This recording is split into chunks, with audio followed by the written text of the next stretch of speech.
हनुमान जी हनुमान जी अपने बंदरों से कहा, साथी बंदरों से कहा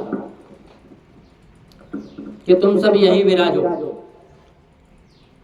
राम जी का बाण जिस वेग से दौड़ता है उसी वेग से दौड़ता हुआ लंका जाता, और तुम सब मुझे देखो, इंतजार करना। मैं श्री सीता माँ के दर्शन करके कार्य को परिपूर्ण करके जल्दी वापस आ जाऊंगा। वानरों का आशीर्वाद लेकर के हनुमान जी पास के महेंद्र पर्वत के ऊपर चढ़े और वहां उन्होंने रघुनाथ जी का खूब स्मरण किया। बार बार रघुवीर सम्हारे, तर क्यों पवन तनय बल भारी, जहि गिर चरण देई हनुमंता, चले सुगा पाताल तुरंता। राम जी का नाम का जाप करते हुए हनुमान जी तन्मय हुए और उन्होंने अलौकिक भयंकर स्वरूप धारण किया और दोनों हाथ लंबे करके सियावर रामचंद्र जी कहकर हनुमान जी ने जोर से छलांग लगाई, कूदे। तो कहते हैं कि जिस पर्वत शिखर के ऊपर पग रखे थे, पैर अपना रखे थे हनुमान जी, वह पर्वत पाताल में चला गया। घने वृक्ष गिरे, देवता गंधर्व व्याकुल हो गए, ऋषि भी घबरा गए कि यह क्या हुआ, यह क्या हुआ। सब व्याकुल हो गए। आकाश मार्ग से हनुमान जी का वेग कोई सहन नहीं कर सका। आकाश मार्ग से हनुमान जी महाराज ने प्रयाण किया और वानर उनके दर्शन करते रहे, परमानंद हुआ। हनुमान जी महाराज विचार करने लगे, आज मैं कृतार्थ होना है, आज मुझे सीता माँ के दर्शन करना है। श्री राम जी ने मंगलमय नाम का जो आश्रय लेता है, राम जी के मंगलमय नाम का जो आश्रय लेता है ना, वो माँ का दर्शन प्राप्त होता है उसको। और माँ भगवती के भी दर्शन प्राप्त होते हैं और समुद्र सागर, संसार के सागर से भी वो तर जाता है। यानी भक्ति देवी की कृपा होती है, राम जी का नाम लेते लेते भक्ति माता प्रसन्न होती है और हमें संसार सागर से पार कर देती है। जबकि यह समुद्र तो क्षुद्र है, ये तो 100 योजन विशाल समुद्र को हनुमान जी कहते हैं कि इसको तो मैं फलांग जाऊं, जैसे गाय के खुर, ऐसा है खड्डा। इसमें क्या आश्चर्य है। हनुमान जी महाराज जब समुद्र को लांग कर जाने लगे तो देवताओं ने सुरसा को आज्ञा दी। देवताओं की माता है सुरसा। तो देवता ये बलवान तो है ही। देवता ने कहा कि हनुमान जी बलवान तो है ही, लेकिन इनकी परीक्षा करो, ये बलवान तो है परंतु बुद्धिमान है कि नहीं। बल और बुद्धि जिसमें एकत्रित होते हैं वही समुद्र को पार कर सकता है। कितनों में ही बुद्धि तो होती है परंतु बल का अभाव होता है, और किसी में बल होता है तो बुद्धि का अभाव होता है। हनुमान जी में अतिशय शक्ति है, बल भी है, बुद्धि भी है, दिव्यता है। शक्ति और बुद्धि दोनों का समन्वय हनुमान जी में है। हनुमान जी जैसा कोई बुद्धिमान नहीं है और न होगा। देवताओं की आज्ञा से सुरसा हनुमान जी की परीक्षा करने के लिए आई, तो आकाश मार्ग से आकर बीच में खड़ी रही। उसने हनुमान जी से कहा कि हे वानर, मुझे ब्रह्मा जी का वरदान मिला हुआ है उसके अनुसार इस मार्ग से जो जाता है ना, उसे मैं अपने पेट में उतार लेती हूँ, मेरा आहार हो जाता है, मैं खा जाती हूँ उसको। बहुत दिन से मुझे भूख लगी है, तू मेरे पेट में आ जा, मैं भूखी हूँ। तो हनुमान जी ने हाथ जोड़कर कहा कि माँ, राम काजू करी फिर मैं आवऊं, सीता कई सुधि प्रभु सुनावऊं। तब तो हनुमान जी ने जब कहा कि मैं राम जी के काज के लिए जा रहा हूं, मैं सीता माता का समाचार हनुमान जी राम जी को सुनाकर, भगवान को सुनाकर फिर मैं आ जाऊंगा, फिर मुझे खा लेना। मैं बंधन करता हूं, इस समय राम जी के काम करने जा रहा हूं, इस राम सेवा को परिपूर्ण करके पीछे मैं तुम्हारे पेट में आ जाऊंगा। इस समय तुम मुझे जाने दो। तो सुरसा ने कहा यह कुछ नहीं चलेगा, मुझे ब्रह्मा जी का वरदान है, वरदान कभी मिथ्या नहीं होता। हनुमान जी ने सुरसा जी की अपेक्षा स्वरूप को बढ़ाया। तब वदन पैठे आई, सत्य कहूं मोहि जान दे माई। हनुमान जी कहते हैं माता मुझे जाने दो, मैं सत्य कहता हूं, मैं राम जी का काम करके और फिर वापस आ जाऊंगा, फिर मैं तुम्हारे पेट में ही आ जाऊंगा। बोले ऐसा नहीं होता। हनुमान जी ने सुरसा की अपेक्षा अपने स्वरूप को भी बढ़ा दिया। जब सुरसा बढ़ाई तो मुंह फाड़ी, तो हनुमान जी ने भी अपना शरीर बढ़ाया। 5 योजन विशाल सुरसा की अपेक्षा हनुमान जी ने अपने शरीर को बढ़ाए, स्वरूप को प्रकट किए। फिर सुरसा ने 10 योजन विशाल मुख फैलाया, तो हनुमान जी ने बढ़ते बढ़ते 50 योजन फैला लिया, स्वरूप धारण किया। तब सुरसा ने 100 योजन का विशाल समुद्र, विशाल मुख कर लिया। तो हनुमान जी ने अति सूक्ष्म बनकर अचानक इतने वेग से सुरसा के पेट में प्रवेश किए कि सुरसा जब तक मुंह बंद करते तब तक उससे पहले ही अंदर जाकर श्री हनुमान जी महाराज बाहर निकल आए। हनुमान जी की बुद्धि में सुरसा प्रसन्न हो गई, हनुमान जी की बुद्धि से सुरसा प्रसन्न हो गई। सुरसा बोली बेटा तो बुद्धिमान है, तो राम जी का काज कर सकेगा, तेरी जय जयकार हो। गच्छ साधे रामस्य कार्यम बुद्धिमतांबर।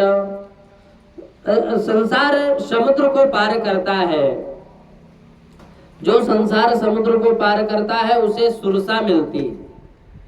संसार समुद्र पार करने के बाद सामने किनारे लंका में पराप भक्ति श्री सीता माँ का दर्शन होते। ऐसे एक हनुमान जी ही हैं, दूसरा कोई छलांग नहीं लगा सका।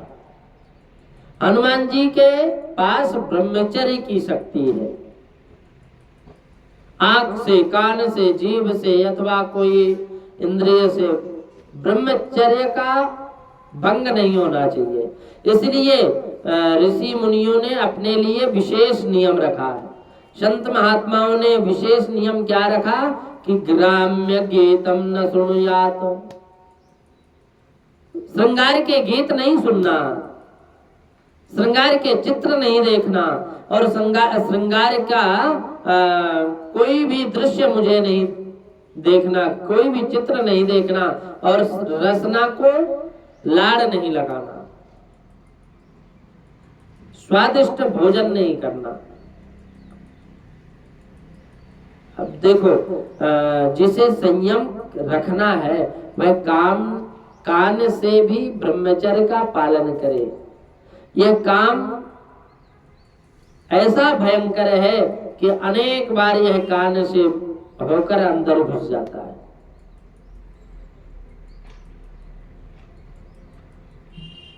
हनुमान जी ने प्रत्येक इंद्रिय से ब्रह्मचर्य का निरंतर पालन किया है। इससे हनुमान जी की शक्ति दिव्य है। ये 5 वो समुद्र को पार कर गए, दूसरा कोई नहीं पार कर सकता। हनुमान जी के पास राम नाम का बल है। ब्रह्मचर्य का बल और राम नाम का बल, ये दोनों बल हो तो संसार समुद्र को पार करके पार कर देते हैं। हनुमान जी के पास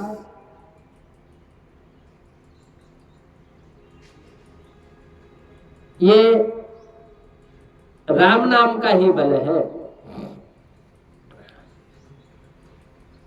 ब्रह्मचर्य का बल और राम नाम का बल, ये दोनों हो तो संसार समुद्र पार कर सकता है। श्री सीता माँ के दर्शन किए जा सकते हैं, परंतु संसार समुद्र को लागते समय सुरसा विघ्न करती है। नए नए रस मांगे वह सुरसा है। जीव नए नए रस मांगती है, जीव यही सुरसा है। और भक्ति यह अलौकिक है, भक्ति यह अलौकिक है।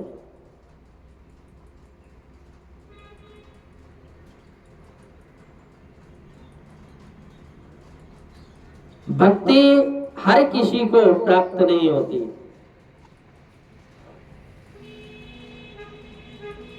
जिस लौकिक रस में जिसकी जीभ और मन फंसा हुआ है, उसे भक्ति रस नहीं मिलता।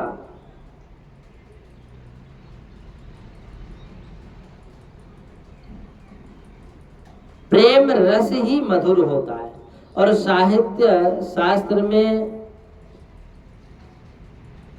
9 रस बताए गए हैं। 9 रस कौन कौन से हैं?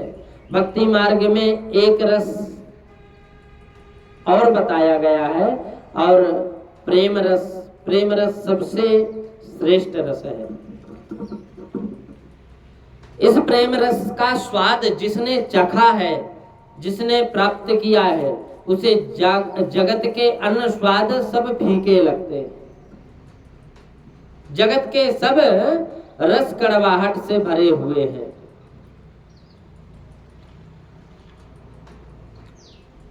आरंभ में इसमें मिठास लगता है, पीछे फिर विश्वास होता है कि इसमें मिठास नहीं है। जगत के अन्य स्वाद भी फीके लगते हैं। जगत के सब रस कड़वाहट से भरे हुए। आरंभ में इसका मिठास अच्छा लगता है, फिर विश्वास होता है कि इसमें मिठास नहीं है। जगत के सभी रसों में कड़वाहट अधिक है और मिठास बहुत कम है। एक भक्त रस ही ऐसा है जिससे पूर्ण मिठास है। प्रेम रस अति मधुर है। कितने ही लोग भक्ति के बहाने इंद्रियों का लाड़ और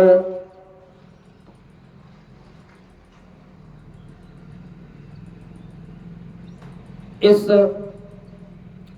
प्रेम रस का स्वाद जिसने चखा है, जगत के अन्य स्वाद फीके लगते। जगत के सब रस कड़वाहट से भरे हुए।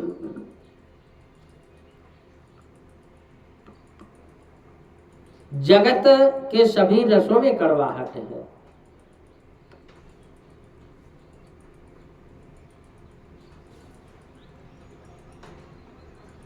इसमें मिठास लगता है, पीछे फिर विश्वास होता है कि इसमें मिठास नहीं है। आरंभ में तो अच्छा लगता है। सभी रसों में कड़वाहट ही अधिक है, मिठास बहुत ही कम है। एक भक्ति रस ही ऐसा है जिसमें पूर्ण मिठास है, जिसमें पूर्ण मिठास है।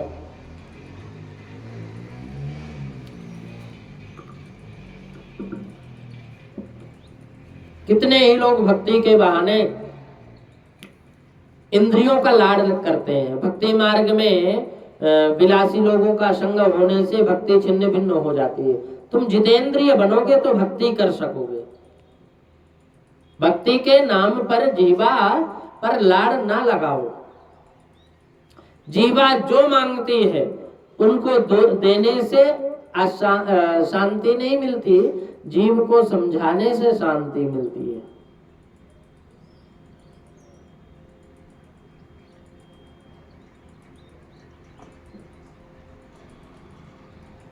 कितने ही लोग ऐसे होते हैं कि द्वादशी का सब कार्यक्रम एकादशी के दिन ही पक्का कर लेते। आने वाले कल को क्या भोजन बनेगा, एकादशी की रात पूरी होकर द्वादशी का सूर्योदय हो जाए उसके बाद ही विचार करो। लेकिन एकादशी के दिन ही आश्रम में रहकर, कमरों में रहकर, रसोइयों में रहकर, फिर एकादशी का ही दिन वो द्वादशी की तैयारी करते, प्रसाद की तैयारी करते।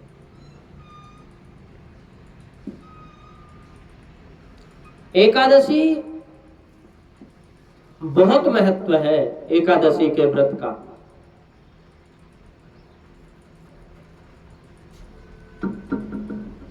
लौकिक रस में जितना जिसका मन फंसा हुआ है वह भक्ति नहीं कर सकता।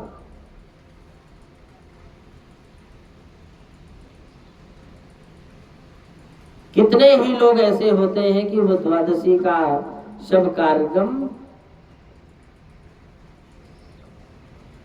एकादशी का सारा कार्यक्रम, द्वादशी का सारा कार्यक्रम एकादशी का निर्धारित कर लेते हैं।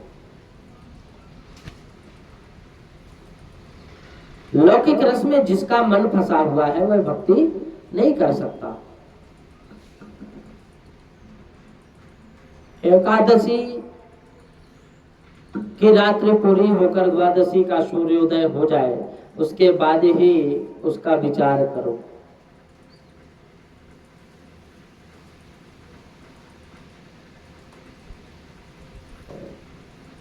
एकादशी के दिन हो सके तो प्रवृत्ति ना करो, करना ही पड़े तो अति अल्प।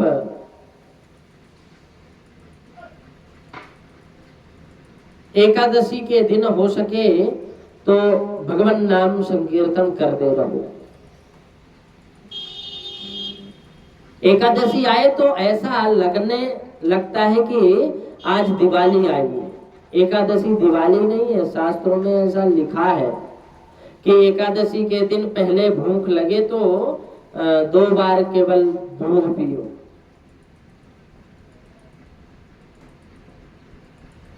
एकादशी दिवाली नहीं है। शास्त्रों में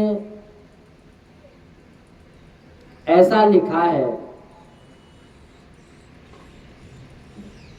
एकादशी के दिन उपवास करना यह धर्म है, परंतु अपने शास्त्र जो कुछ कहते हैं उससे हम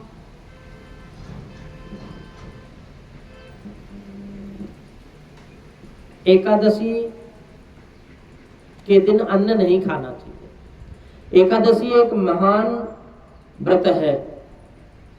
एकादशी के दिन उपवास करना चाहिए और यह धर्म है एकादशी का उपवास करना।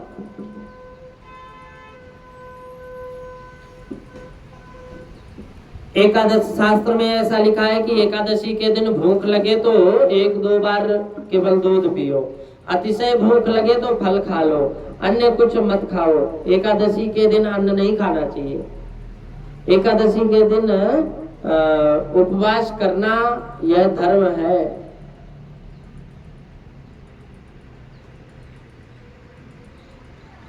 एकादशी का फल कई लोग नहीं समझ पाते। एकादशी के दिन उपवास करना यह धर्म है, परंतु अपने शास्त्रों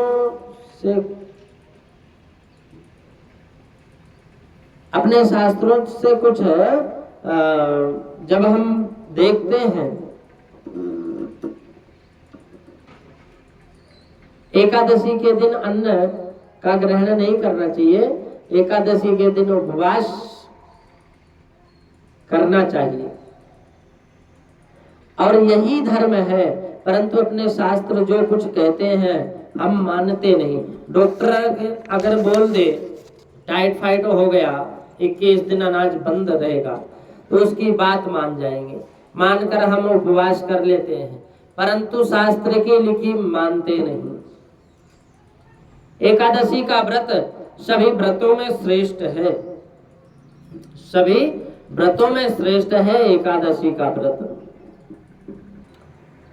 एकादशी के दिन अन्न का स्पर्श नहीं करना चाहिए, पान सुपारी भी नहीं खाना चाहिए। दिन में खाए सोए नहीं और रात्रि को नित्य की तरह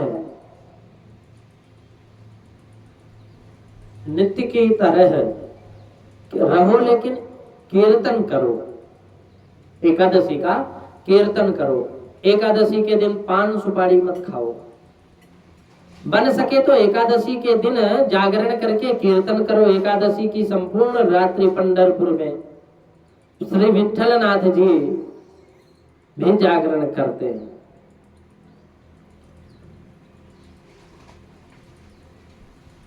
उप अर्थात समीप, उपवास रहना, प्रभु के समीप रहना।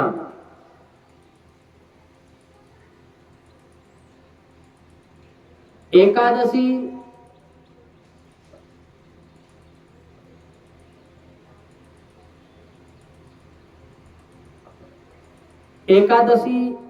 की संपूर्ण रात्रि कोशिश करना चाहिए जितना भी हो जाए तो राम नाम का संकीर्तन, श्री नारायण का संकीर्तन करो। एक सच्ची एकादशी सच्ची है। उपवास के दिन परमात्मा का स्मरण करो, ऐसे तन्मय हो जाओ, भूख प्यास ना लगे तो वह सच्चा उपवास है। अरे क्या अमुक वस्तु ना खाने से एकादशी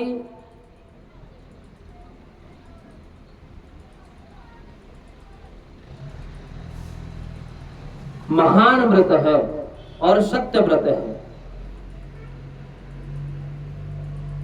उपवास के दिन परमात्मा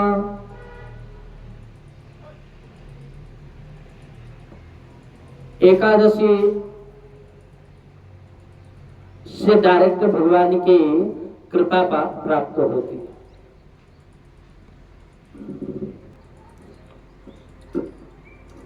एकादशी सच्ची है। उपवास के दिन परमात्मा का स्मरण करो, कीर्तन करो। सच्चा उपवास तो मन का होना चाहिए, शरीर से नहीं, परंतु मन से परमात्मा के आचरणों में रहना चाहिए। परमात्मा की दिव्य लीला है।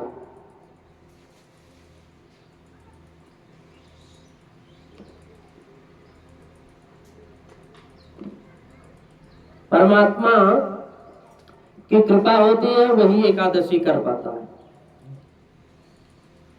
यह साधारण प्रकार का उपवास हुआ, केवल देह का ही उपवास हुआ। सच्चा उपवास तो मन का होना चाहिए, शरीर से नहीं शरीर से उपवास नहीं, मन से उपवास करो।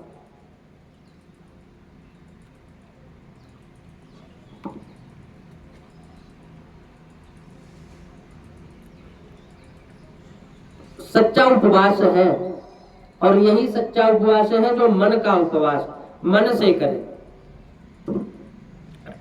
उसके उपरांत द्वादशी के दिन ही एक बार भोजन करे, द्वादशी के दिन ब्राह्मण का सम्मान करे, उसके बाद गुरुजनों का सम्मान करे, उसके बाद द्वादशी के दिन द्वादशी को 2 बार भोजन कर लो, उसकी एकादशी भंग हो जाती है 2 बार भोजन कर लेने से। तो विधि पूर्वक करो। तुम ऐसी इच्छा रखो कि तुम सदैव एकादशी करनी है तुम्हें।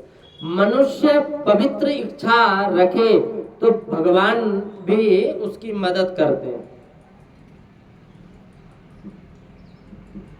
तुम ऐसा निश्चय करोगे तो ठाकुर जी तुम्हें दर्शन देंगे।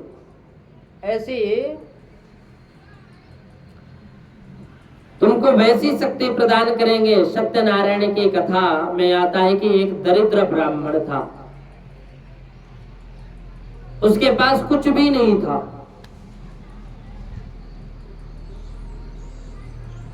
उसके पास कुछ भी नहीं था खाने पीने के लिए, दरिद्र ब्राह्मण था। ऐसी इच्छा हुई कि मुझे कुछ मिल जाए तो मैं सत्यनारायण की पूजा करूं।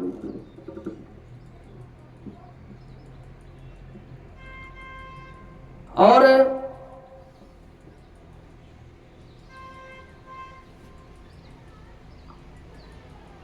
सत्यनारायण की पूजा करूंगा, मुझे सत्यनारायण की पूजा करनी। ब्राह्मण ने ऐसा संकल्प किया तो प्रभु ने परिपूर्ण किया। संकल्प भगवान पूरा करते हैं, संकल्प करो तो भगवान पूरा करते हैं।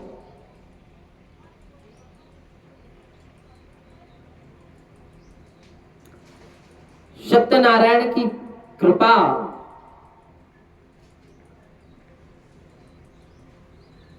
सबको प्राप्त हो,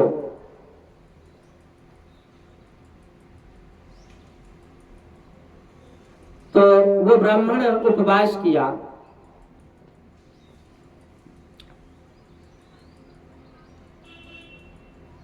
ऐसा संकल्प करो कि तुम उपवास करना है तुम्हें, तो तुम निर्जल व्रत करो। ऐसा कहने से तो मुझे भय लगता है, क्योंकि मैं स्वयं निर्जल करता नहीं।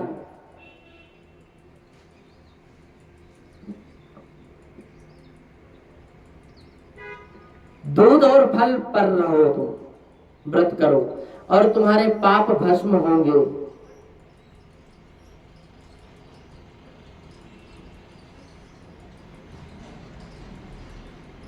सच्चा व्रत, शास्त्र में ऐसा लिखा है कि सब कुछ होने पर विवेक से दुख सहन करते हुए भक्ति करता है। जो सब कुछ होने पर विवेक से दुख सहन करके भक्ति करता है, उसके ऊपर भगवान की कृपा रहती है। दुख सहन करते हुए भक्ति गुरुदेव को देखती है। भगवत कृपा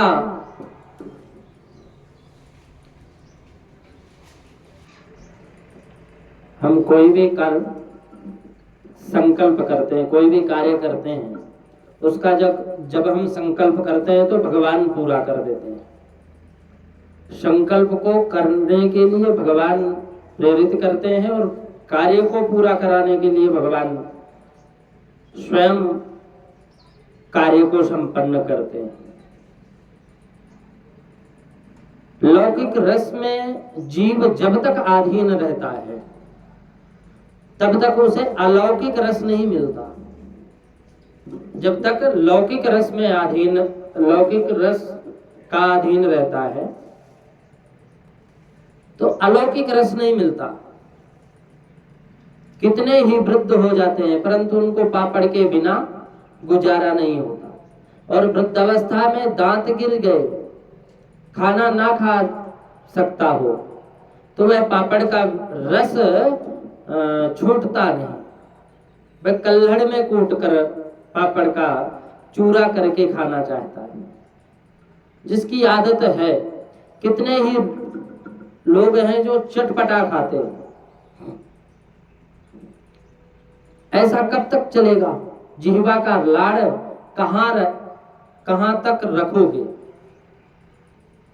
भक्ति का अलौकिक रस उसी को मिलता है जो क्षण विषयों के पंजे से मुक्त है।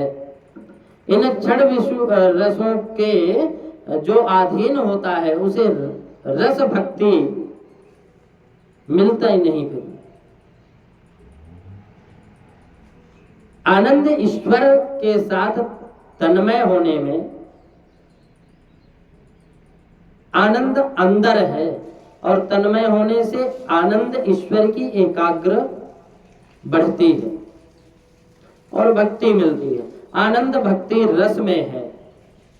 जो षड रस के ऊपर विजय प्राप्त कर लेना, काम क्रोध मद मोह लोभ मत्सर, इनमें तो जीव को रसों के ऊपर काबू प्राप्त करना पड़ता है। जो जीव का गुलाम है वह भक्ति नहीं कर सकता। भक्ति मार्ग में सुरसा विघ्न करती है और यही सुरसा जीव है। लौकिक रस में जीव फंसे, मन फंसे, ये भक्ति में बहुत विघ्न आते हैं। विघ्न के स्वरूप है ये।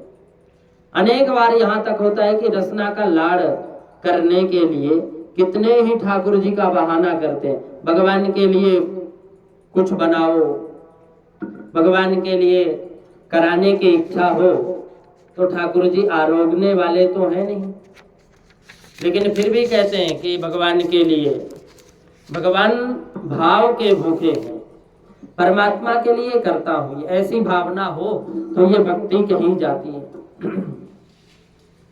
यह सब तो ठीक है, परंतु उस सामग्री में भगवान को अर्पण करने के बाद इस प्रसाद में तुम्हारी थोड़ी भी वासना हो तो वह भक्ति नहीं। थोड़ा प्रसाद था और अचानक 10-15 वैष्णव आकर खड़े हो गए, तब कितने ही होशियारी करके करते हैं कि थाली को अंदर ढक कर रख दो। ये तो 15-20 हो है। इन सबको देने बैठूं तो अपने लिए कुछ नहीं बचेगा। इन सबको शकरकंदी के देने चलेगा। इन सबके जाने के बाद फिर घर के लोग इकट्ठा होकर प्रसाद लेते। मंदिर में मुखिया जी मोहन भोग अंदर रख लेते हैं और भक्तों को चरणामृत दे देते हैं, तुलसी दे देते हैं। अरे तुम मोहन भोग बाहर निकालो ना। परंतु मुखिया जी समझते हैं कि मोहन भोग भक्तों को दे दूंगा तो मेरे लिए क्या होगा। भगवान का प्रसाद तुम्हारे घर जो आवे उसी को देना। भगवान 1000 मुखों से आरोगते हैं, प्रसाद पाते हैं। गरीब के मुख से भी प्रसाद पाते हैं तो वैष्णव के मुख से भी प्रसाद पाते हैं। अब पवित्र ब्राह्मण के मुख से भी प्रसाद पाते हैं। ब्राह्मणोस्य मुखमासीत बाहु, ब्राह्मणोस्य मुखमासीत। ब्राह्मण के मुख में भी भगवान का ही वास है। संसार समुद्र लागने वाले को पराशक्ति भक्ति श्री सीता जी माँ के दर्शन करने जाने वाले को सुरसा त्रास देती है। जिसने सुरसा के ऊपर विजय प्राप्त कर ली है वही माता जी के दर्शन कर सकता है। और जिसको अच्छा खाने को नहीं मिला और अच्छी खाने की इच्छा हो रही है, उसे भक्ति का रंग नहीं लगा, उसे भजनानंद मिला ही नहीं, क्योंकि वह बाहर के विषयों को बाहर के विषयों में आनंद खोजता है। जब जब जीव के पास भजनानंद आता है ना, तब तब सुरसा विघ्न करती है। सेवा पूजा करने में, प्रभु भजन करने में मन रसोई घर में जाए तो मानना की सुरसा आ गई। जीव और ब्रह्म का मिलन होने में सुरसा रुकावट डालती है। ईश्वर के लिए लौकिक सुख का त्याग ना करे तब तक यह जीव के प्रति प्रभु को दया आती नहीं। प्रभु के साथ प्रेम करना हो तो संसार के विषय रस को, मोह को छोड़ना पड़ेगा। अपने मन को समझाओ कि संसार के विषय रसों का सुख सच्चा सुख नहीं है। संसार के सुख में दुख का दर्शन होता है और संसार का सुख जिसे दुख लगता है वह परमात्मा के साथ प्रेम कर सकता है। हनुमान जी तो संयम की मूर्ति है। हनुमान जी ने ये युक्ति से सुरसा का पराभव कर दिया, पराजय कर दिया। तो हनुमान जी ने वहां से आगे बढ़े। समुद्र में रहने वाले मैनाक पर्वत से समुद्र ने कहा कि श्री रघुनाथ जी का कार्य करने के लिए राम जी का दूत हनुमान जी आ रहे हैं, ये बहुत भारी काम कर रहे हैं, समुद्र पर छलांग लगाकर जा रहे हैं, तुम बाहर जाओ, उनसे कहो कि थोड़ा विश्राम करें, फलाहार करो, बाद में जाना। तो समुद्र में डूबा हुआ मैनाक पर्वत वायु का मित्र था, बाहर आया। उसने हनुमान जी से कहा कि तुम्हारे पिता का मैं मित्र हूं, तुम महान वीर हो, मेरी बहुत इच्छा है कि तुम थोड़ा सा विश्राम कर लो, कंदमूल फल का भक्षण करो, उसके बाद फिर थोड़ा विश्राम करके फिर चले जाना। परमात्मा के दर्शनों की जिसको व्याकुलता है, अंदर से जिसको आतुरता जगी है, उसे विश्राम की जरूरत नहीं होती है। हनुमान जी ने मैनाक पर्वत से कहा कि गच्छतो राम कार्यार्थम भक्षणम में कथम भवेत विश्रामो वा कथम में स्याद गंतव्यम त्वरितम मया। मैं राम जी का कार्य करने के लिए जा रहा हूं, इस समय मुझे विश्राम नहीं करना, आपका बहुत अधिक प्रेम है, मैं वंदन करता हूं। हनुमान जी ने मैनाक पर्वत का स्पर्श किया और वहां से आगे बढ़ गए। मार्ग में सिंह का राक्षसी मिली, उसका उद्धार किया। सायंकाल के समय हनुमान जी लंका में प्रवेश किए। लंका के बड़े बड़े परकोटे थे, दिव्य था, लंका का वैभव अलौकिक था। लंका का वैभव अलौकिक था। गोस्वामी तुलसीदास जी कहते हैं कि कनक कोट विचित्र मन कृत सुंदरायतना घना चौहट्ट हट्ट सुभट्ट वेते चारुपुर बहुविधि बना गजबाजी खच्चर निकर पदचर रथ बरु थई को गने बहुरूप निश्चर जूत अति बल सैन वरनत नहीं बने, सैन वरनत नहीं बने। रामायण में लंका का पुष्कल वर्णन किया। हनुमान जी ने वहां राक्षसों के अनेक अखाड़े देखे। लंका का प्रवेश द्वार अति विशाल था, बड़ा सारा था। वहां लंकिनी का पहरा था। शत्रु के घर में प्रवेश करते समय बाएं पैर शत्रु के घर में रखना चाहिए। हनुमान जी ने पहले बायां पैर रखा। सीताराम सीताराम का जप चालू ही था। लंकिनी ने देखा कि सूक्ष्म रूप धारण करके कोई वानर जा रहा है। लंकिनी को यह ठीक नहीं लगा, तो उसने हनुमान जी से कहा, रे बंदर, तू कौन है? मुझसे बिना पूछे तू अंदर कैसे जा रहा है? हनुमान जी ने कहा कि मैं घूमते फिरते यहाँ आया हूँ, मुझे लंका देखनी। लंकिनी को क्रोध आया, मेरी आज्ञा के बिना तू क्यों जा रहा है? हनुमान जी पर मुष्टि का प्रहार किया।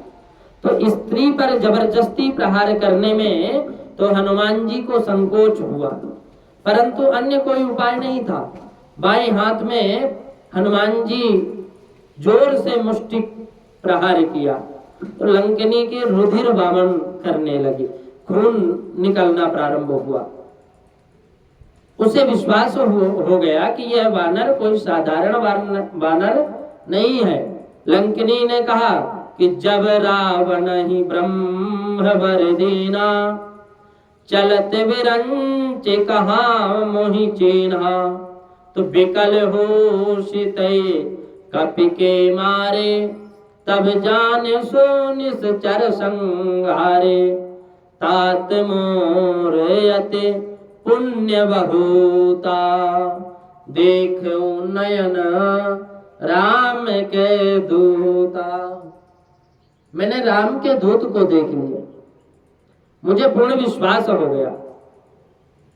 जब ब्रह्मा जी रावण को वरदान देने के लिए आए हुए थे, तब मुझसे उन्होंने कहा था कि एक बंदर जब आवे और तेरे ऊपर मुष्टि प्रहार करे, लंकनी को ब्रह्मा जी ने कहा कि जब तेरे ऊपर मुष्टि का प्रहार करे, मुट्ठी का, एक मुक्का का, तुझे मूर्छा आ जाए, उस समय रावण का विनाश काल आ गया, ऐसा मानना।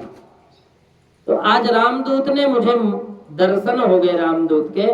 मैं भाग्यशाली हूं कि श्री रामदूत ने मुझे पर प्रहार किया। अब मैं समझ गई कि रावण का विनाश होना ही है। तुम अंदर जाओ, अपना कार्य करो। अंदर अशोक वन में सीता जी विराजे हुई थी। लंका में प्रवेश किए, परंतु हृदय में राम को रख कर जाओ। प्रभसि नगर के जय सब काजा, हृदय राखे कौशलपुर राजा। कारण राक्षस राक्षसियों का विहार देखने से कदाचित तुम्हारी आंख में विकार ना आ जाए।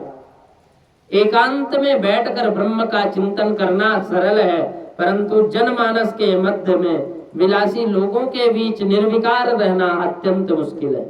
विलासी लोगों के संग में रहने पर पापी शरीर से नहीं, आंखों से ही पाप कर बैठता है। हनुमान जी को ज्ञान की क्या आवश्यकता थी? वे तो ब्रह्म विद्या के आचार्य हनुमान जी महाराज। लंकनी का उपदेश सच्चा था। हनुमान जी को लगने लगा कि मैं आंख से यह देखा दृश्य देखा नहीं, मैं आंख से भले ही देखा, परंतु मन से चिंतन नहीं किया। हनुमान जी बाल ब्रह्मचारी हैं। हनुमान जी ने रात्रि के समय सूक्ष्म रूप धारण करके लंका में प्रवेश किया। श्री सीता जी को खोजते हुए एक एक घर में फिरते रहे और फिरते फिरते इंद्रजीत के महल में गए। इंद्रजीत के पत्नी सुलोचना अत्यंत सुंदर थी। उसको देखते ही हनुमान जी को ऐसा लगा कि यही सीता जी हैं। तो सुलोचना इंद्रजीत के साथ बात कर रही थी कि तुम अपने पिता को क्यों नहीं कहते कि श्री सीता जी को राम जी के अर्पण कर दे। इस प्रकार राम जी के साथ विरोध करे, यह उचित नहीं है। ऐसी सब बात सुनकर हनुमान जी को विश्वास हुआ कि यह सीता जी नहीं है। एक नाथ महाराज ने वर्णन किया कि रात्रि के समय हनुमान जी ने ऐसी लीला की कि प्रत्येक घर में पूंछ को जाने की आज्ञा हुई। हनुमान जी की पूंछ बहुत विशाल है। हनुमान जी महाराज शंकर भगवान के स्वरूप है। शंकर भगवान जब राम जी की सेवा करने को आने लगे, तब पार्वती जी ने पूछा कि तुम अकेले जाओगे, मुझे भी साथ लेकर चलना। तो शिव जी ने कहा कि मुझे तो ब्रह्मचारी बनकर जाना है, तुम्हारी आवश्यकता नहीं है। तब पार्वती ने कहा कि मेरी बहुत इच्छा है, मुझे भी साथ लेकर चलो। तो शिव जी विचार करने लगे कि इसको किस प्रकार साथ रखूं। फिर भगवान भोलेनाथ ने हनुमान जी का स्वरूप धारण किया और पार्वती से कहा कि तुम मेरी पूंछ हो जाओ। हनुमान जी की पूंछ माता पार्वती है। हनुमान जी की पूंछ माता पार्वती है। हनुमान जी की पूंछ माता पार्वती है। शिव जी ने कहा कि ठीक है, अब चलते हैं। शिव जी ने विचार किया और पार्वती से कहा कि तुम मेरी पूंछ बन जाओ।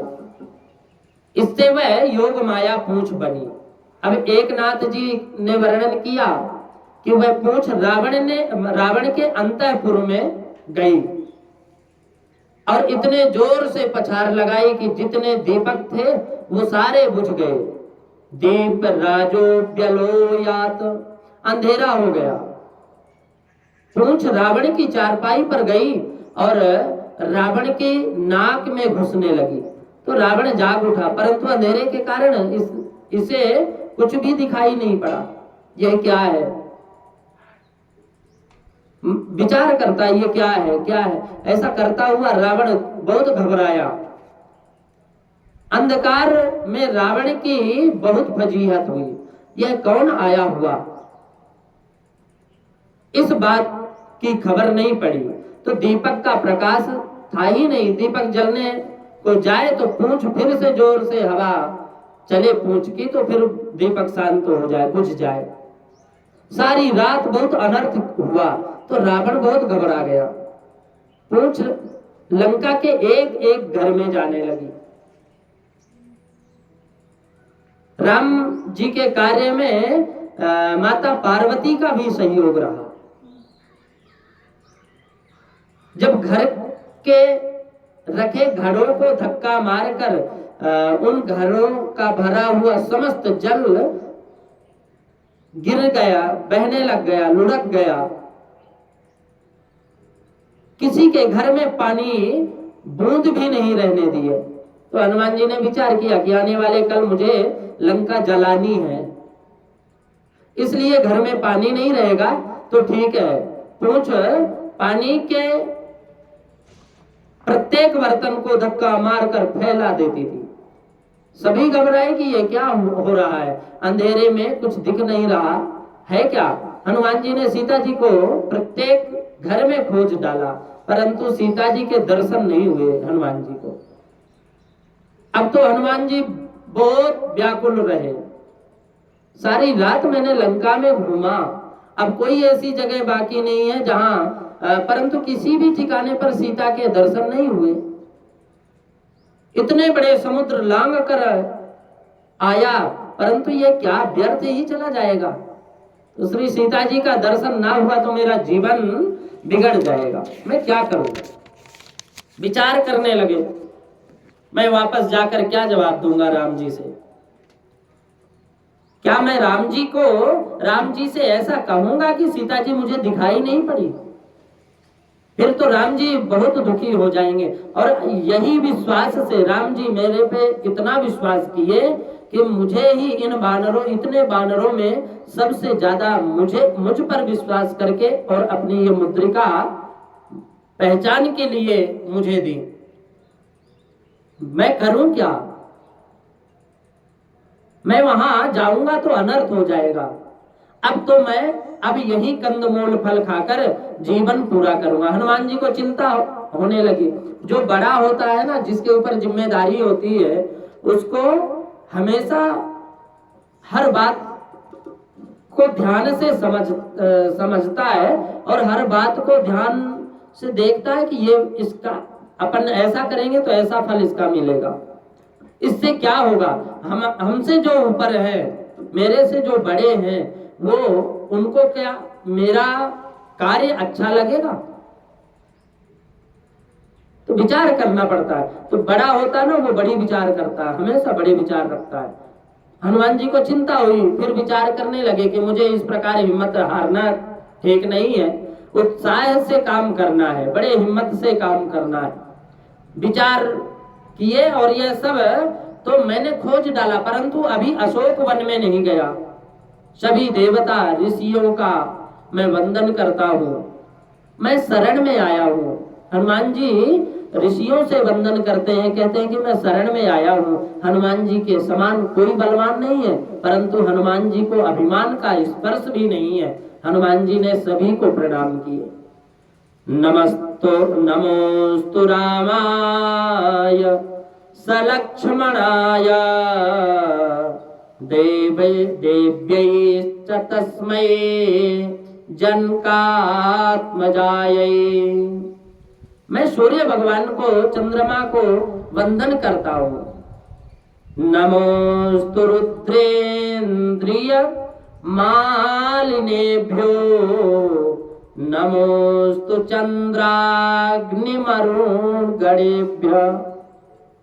मैं सभी को वंदन करता हूँ, मैं सप्त ऋषियों का वंदन करता हूँ, राजा इंद्र की मैं वंदना करता हूँ। ये मुझे आशीर्वाद दें जिससे मेरा कार्य सिद्ध हो जाए। प्रातः काल होने की तैयारी हुई थी। क्योंकि हनुमान जी तो रात्रि में प्रवेश किए ना लंका में। उसी समय हनुमान जी विभीषण जी के महल में पहुंचे। ब्रह्म मुहूर्त में विभीषण जी जागे और जागते ही स्मरण करने लगे, श्री राम जय जय राम का उच्चारण किया विभीषण जी। तो रात को सोने से पहले और सवेरे उठते समय प्रभु के नाम का स्मरण करना भूलना नहीं चाहिए।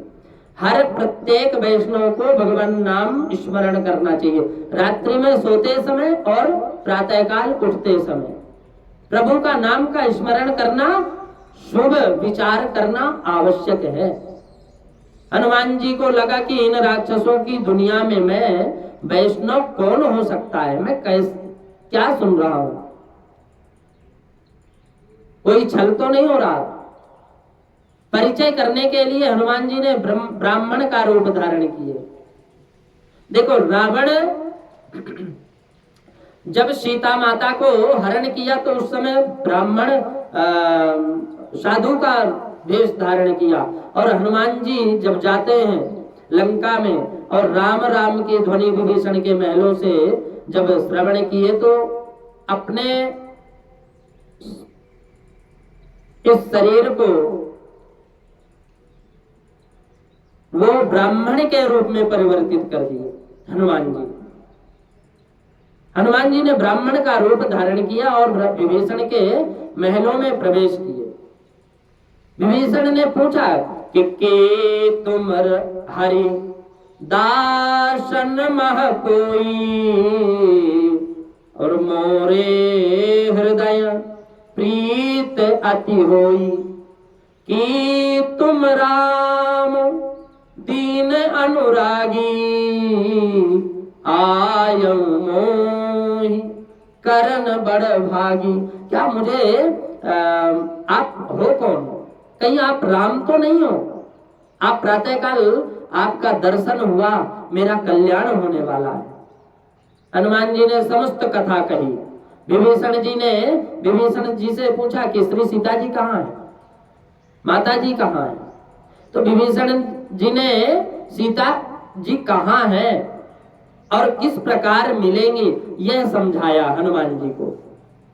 कहा कि आपके दर्शन हुए हैं, इसलिए अवश्य ही अब मुझे श्री राम जी के दर्शन होंगे। मैं अधम हूं, परंतु आपके दर्शन के कारण राम जी के दर्शन अब मुझे अवश्य होंगे। विभीषण के यहाँ से चलकर हनुमान जी अशोक वन में गए। श्री सीता जी समाधि में बैठी हुई थी। श्री राम का सतत जप करती रही, ध्वनि प्रति ध्वनि उत्पन्न करती रही, शब्द प्रति शब्द को उत्पन्न करता रहा। माता जी जहां भी राजी हुई थी वहां वृक्षों से भी श्री राम की ध्वनि निकलती थी। हनुमान जी को विश्वास हो गया कि यही सीता माता जी हैं। तो हनुमान जी ने देखा कि राक्षसियां सोई हुई हैं अशोक वन में। अशोक के वृक्ष के नीचे श्री सीता जी विराजी हुई थी। शरीर अति दुर्बल हो गया। कृत तनु शीस जटा एक वेणी, और हृदय जपत हृदय रघुपति गुण श्रेणी। माता जी राम जी की मूर्ति थी, राम जी की प्रेम की मूर्ति थी। स्वरूप तेजोमय था, आंखें अति दिव्य थी। माता जी किसी पर दृष्टिपात नहीं करती थी। माता जी की नजर नासिका के अग्र भाग पर रहती थी जी। माता जी सतत राम नाम का ध्वनि करती थी एवं जप करती थी। माता जी के दर्शन से हनुमान जी को अत्यंत आनंद हुआ। हनुमान जी ने माता जी को मन ही मन प्रणाम किया। श्री सीता माँ के दर्शन करते हुए विश्वास हुआ कि कितना दिव्य स्वरूप है इनका। वियोग श्री राम जी किस प्रकार सहन कर सकते, मुझको आश्चर्य लगता है। इनका दर्शन करने से तो मुझे अत्यंत आनंद हो रहा है। मैं निश्चय ही कृतार्थ हो गया हूं। कृतार्थो हम दृष्ट्वा जानकी नंदनी, इस ओर उसी रात्रि में रावण को स्वप्न में वानर दिखा। स्वप्न में रावण ने देखा कि कोई वानर लंका जला रहा है और राम जी का कोई सेवक लंका में आया हुआ है। प्रातः काल जागा कि तुरंत रावण राक्षसियों के साथ अशोक वन में श्री सीता जी के पास गया। सीता जी को संकोच हुआ। रावण उनको मनाने लगा कि तुम संकोच क्यों करते हो। राम जी को खोजने में बहुत प्रयत्न किया परंतु किसी समय दिख नहीं पाते, तो कोई समय दिख पड़ते ही नहीं। कदाचित दृश्यते कैश्चित् कदाचिन नैव दृश्यते। राम तो कृतघ्नि है, गुणहीन है, अधम है। कृतघ्नो निर्गुणो धमः। वो तुमको भूल चुके। रावण कहता है माता जानकी जी से कि राम जी तुम्हें भूल चुके, तुम राम जी के साथ प्रेम क्यों करती हो? मैं तुम्हारा दास होने को तैयार हूं, तुम मेरे अधीन बनो। रामायण में रावण राम जी की निंदा करता है, उस निंदा के शब्दों में से टीकाकारों ने स्तुति परक अर्थ निकाला है। वाक देवी की के पति श्री राम है। रावण तो अभिमान के आवेश में मन चाहे जैसा बोलता, परंतु वाक देवी राम जी की निंदा कर सकती नहीं। रावण कहता कि राम कोई समय दिखाई पड़ते, कोई समय दिखाई नहीं पड़ते। योगी जन भी परमात्मा का ध्यान करते हैं, जब करते हैं तब करते हैं, किसी समय दर्शन होते हैं तो किसी समय दर्शन नहीं होते। रावण कहता है कि किम करिष्यति रामेण निःस्पृशेण सदा त्वयि। राम जी तुम्हारे प्रति उदास है। इसका अर्थ इस प्रकार किया कि राम जी स्वयं आनंद स्वरूप है, इनको किसी की आवश्यकता नहीं है। जो प्रेम करता है उसके अधीन ये रहते हैं। हृदयस्य न च रामस्य जायते, हृदयस्य न च स्नेहत्वयि रामस्य जायते। रावण कहता है कि तुम राम जी का आसक्त हो, राम जी पर तुम आसक्त हो, परंतु राम जी तुम पर आसक्त नहीं है। भक्त भगवान में आसक्त होते हैं, परंतु भगवान भक्त के अनेक भक्त होते हैं। भक्तों के भगवान तो एक होते हैं, इसलिए भक्त एक ही भगवान के आसक्त रखते हैं। जबकि भगवान के जितने भक्त हैं वे सब भगवान को भले लगते हैं, अच्छे लगते हैं। रावण आगे क्या कहता है कि तुमको और तुम्हारे गुणों को भोगने वाले अब ये कृतघ्नि और निर्गुण नगुरा राम जी थोड़ी सी याद तक भी नहीं करते। त्वत्कृशान् सर्वभोगाश्च त्वद्गुणानपि राघवः भुञ्जानोऽपि न जानाति कृतघ्नो निर्गुणो धमः। राम जी मायातीत है, माया से परे हैं, इसलिए माया के गुणों में और विषय भोगों में नहीं फंसते। माया का बंधन राम जी को नहीं है। राम जी कृतघ्नि है। और ऐसा रावण कहता है परमात्मा के साथ जो प्रेम करता है उसके संचित क्रियमाण प्रारब्ध तीनों कर्मों का परमात्मा विनाश कर देते हैं। कृत कर्मों का विनाश करके जीव को अपने चरण कमलों में ले जाते हैं, इसलिए कृतघ्नि है। राम जी निर्गुण है। इसका अर्थ ऐसा किया कि सत्य रज और तम तीनों गुणातीत से परे हैं, गुणातीत है। गुणों से परे है, गुणातीत है। अधम का अर्थ ऐसा किया कि ना धमति शब्द विषयो भवति, जो शब्द के विषय नहीं, अर्थात जो वाणी से परे हैं। रावण ने राम जी के लिए मूढ़ और नराधम शब्द का प्रयोग किया। मां शिव और उ ब्रह्म तथाप्याम रूढ़, अर्थात कहते हैं कि ध्यान विषय नीता, अर्थात शिव और ब्रह्म जो ध्येय है, अर्थात जो दो ध्यान के विषय है वो परब्रह्म है।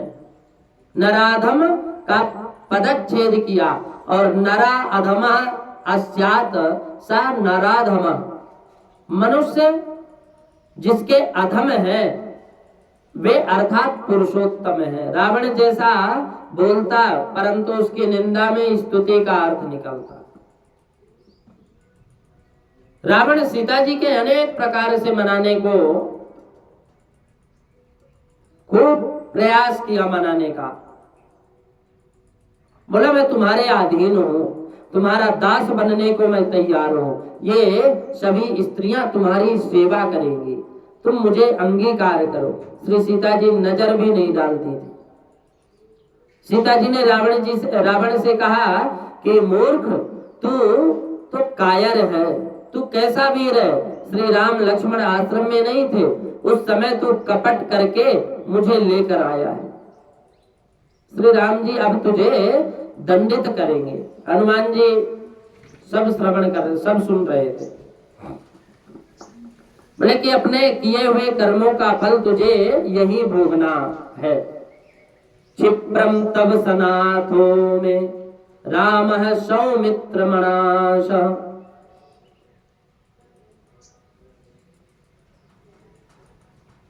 थोड़े से जल का शोषण कर लेने से सूर्य को कितनी देरी लगती है सूखने में, उसी प्रकार